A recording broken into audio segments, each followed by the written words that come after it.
Cameras, rolling. Sorry, Tom. And 3, 2. Tapos parang medyo dilat.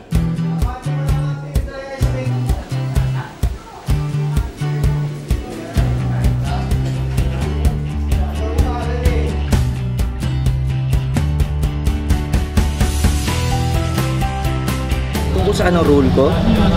I think si Jojo ay isang young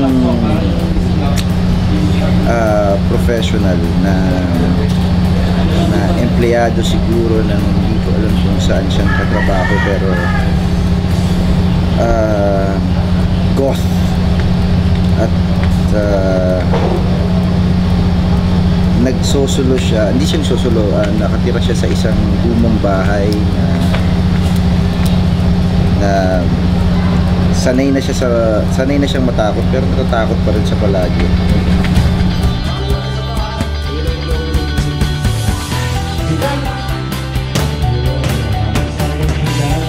Ako po ay isang lola na masyadong mapamahiin.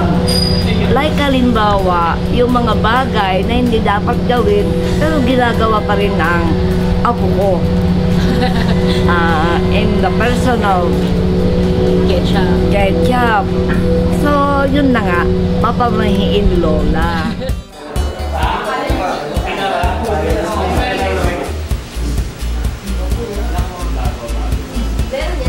Especially nung nalaman ko na si Direk Chris Martinez yung nagde-direct, mas lalo ko na-excite kasi hindi ko siya nakakatrabaho. So first time, may excitement, importante yung bago.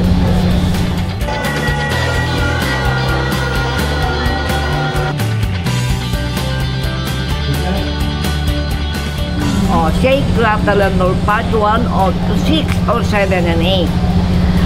And yung mga aswang ko, malaking diferensya. Opo. Kasi dito, actually, ako ay isang mapamahiing lola lang, pero mapagmahal. Oh. Ibig ko sabihin, yung pagkakaiba nun, walang horror, hindi horror. Like nung others na, naku, talaga naman, alam nyo naman, palagay ko naman, napapanood nyo, grabe talaga.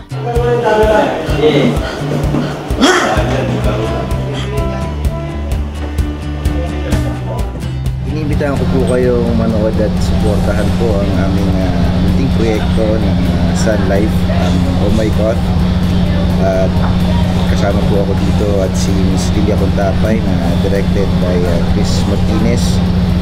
So, ito po ay ibang atake ng horror comedy na sigurado ko po naman na sa kakaunting oras ng panonood ninyo pupulutan nyo ng aral at na-entertain kayo. So, panoorin po natin.